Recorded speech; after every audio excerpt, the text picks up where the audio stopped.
Hey everybody, and welcome to class. My name is Dr. Dan Calhoun and I'll be your instructor for this semester.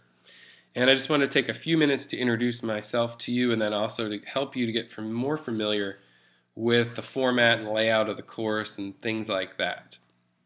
So first things first, as I said, I'm Dan Calhoun. I've been at Georgia Southern since the fall of 2011, and I most recently was a college administrator prior to this, in addition to an adjunct faculty member. But my primary job prior to coming here was working in residence life as a college administrator, and I did that for about 12 years before I made the switch to full-time faculty member. So I'm originally from upstate New York and nowhere near the city, so just making you aware of that. I'm from the rural part, so I'm very familiar with the rural mentality and things of that nature. So being down here in the South isn't too different than being up north in the rural part. So that's a little bit about me. As far as the course, those of you that are new to the program, Folio, which is our online format, is probably completely new to you. And those that are returning, you may have had a little bit of experience with Folio, but I did want you to familiarize yourself a little bit this week with the online format of the course. You'll see from the main course page that there's a news at the top. In the left-hand side, you'll always see news, and that's where I will put any little updates or reminders from time to time. Sometimes I'll put some videos in there. Because it is an online course, you don't really get to see me very much. So I do like to do these videos from time to time so we can have some kind of an interaction. So oftentimes I'll do a video post to either introduce an assignment or follow up on an assignment or things like that. And the news feed is the place where you'll often see that. Below that, you'll see kind of a larger area, and that's kind of the main course area. You'll see a series of folders there. Obviously, you found it because you found the Start Here folder because you found this video. But also, there's additional folders: the Learning Modules folder, additional readings folder, and things like that. And then when you usually click on a folder, if there's anything in the folder, it's either subfolders or assignments that you can click on. So you'll also see a little house somewhere in there, and if you ever get lost, I would try to click on that house to get you back. But take some time to do some of the navigation within that. That's where everything will pop up. Again, as with previous online learning environments, sometimes I'll be able to see things on my instructor screen and I'll think it's there. If you ever are navigating and can't locate something, please let me know. First try to find it, but if you truly can't find it, let me know, because sometimes it may be there on my screen and I forgot to click something or whatever. So please do that, because those kind of things happen, but don't wait till the last minute. Also, if you look at the top navigation bar, you'll see some drop-down menus, communication, assignments, and things like that. And that's where you can see online submitted assignments are submitted to a Dropbox, which it's called in Folio. And so if there's ever something that you have to submit electronically, you can usually do it in there. Communication is where you can find some discussion posts, and I'll talk about those in a second. But you can also use that top right navigation bar. And there's more. I've included more on some of those in written form in the Start Here folder. So please take some time to do that. As far as how the class works, please make sure you have the books. And I've listed the books in several places, but please make sure that you know what books you need, because we use them. And I'll refer to them, and I'll expect you to refer to them in your assignments. So please have the books and have the correct editions of the books, because sometimes there's previous editions floating around and they don't always have the same chapters or layout or format. So you may be like, oh, I get a bargain on this. It's $20 cheaper to get the previous edition. But you may be missing a big piece of information. So please have the right editions. Also, look over the syllabus. I've included the syllabus and also a tentative schedule for you. The syllabus is kind of our contract. I'm letting you know up front my expectations of you, what you should be doing, what you'll be getting from me, and what I need to get from you. Also in the syllabus, you'll see the different assignments for the course and what you'll be graded on. And basically, in my classes, you're graded on weekly assignments, which could be discussions in the online forums, or sometimes I'll ask you to submit a small assignment to me. Sometimes I'll do a quiz or have you develop a quiz or a short reflection, things like that. So those weekly assignments are all going to be lumped into your participation grade.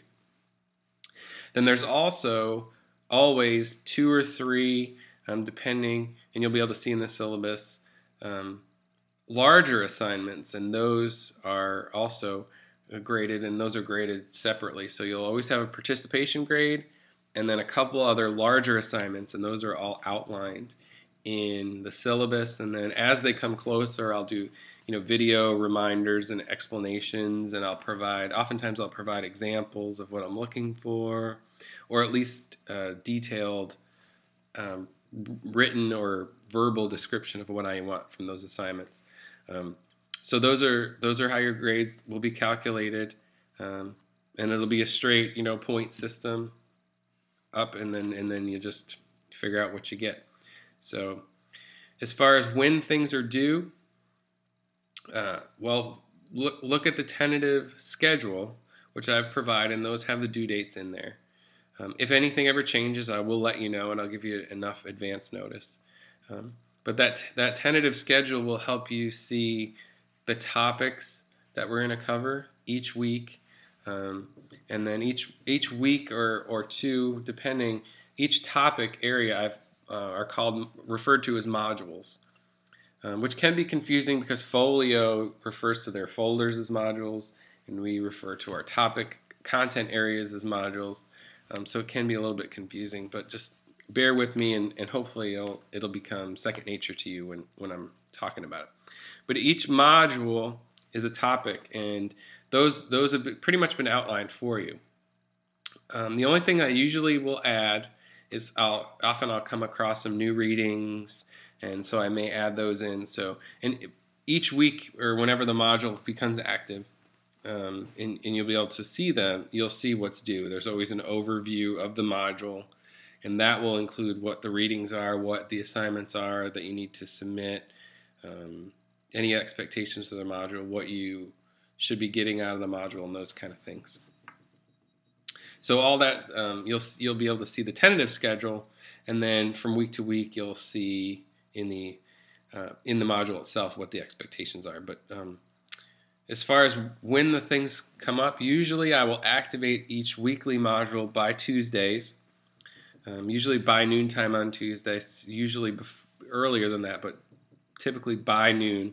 And then you'll have from Tuesday of that week until the following Monday at 11:30 p.m. And that's typically when I close the module, and that's when things would be due, is on Monday nights. That gives you the weekend to get things done, because oftentimes many of you are working and taking classes, and so I realize you need the weekends. That doesn't mean you should wait until the weekends to begin the module, because sometimes when we do discussion posts, it's important for you to post at least an initial discussion so that others can comment on yours, and vice versa. You'll need to comment on other people's, and if everyone waits until Monday night or Sunday night, no one will be able to comment because there won't be anything there. So please keep that in mind. But unless otherwise noted, things are usually due by Monday nights. So keep that in mind as you're moving forward and things like that. But again, all the due dates will be outlined and provided for you.